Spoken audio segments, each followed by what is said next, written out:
بسم الله الرحمن الرحيم إنا نحن نحيي الموتى ونكتب ما قدموا وآثارهم وكل شيء أحصيناه في إمام مبين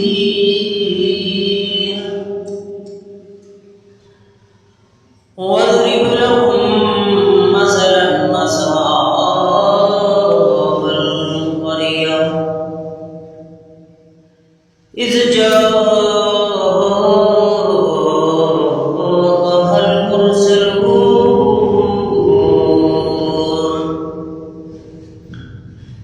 إذ أرسلنا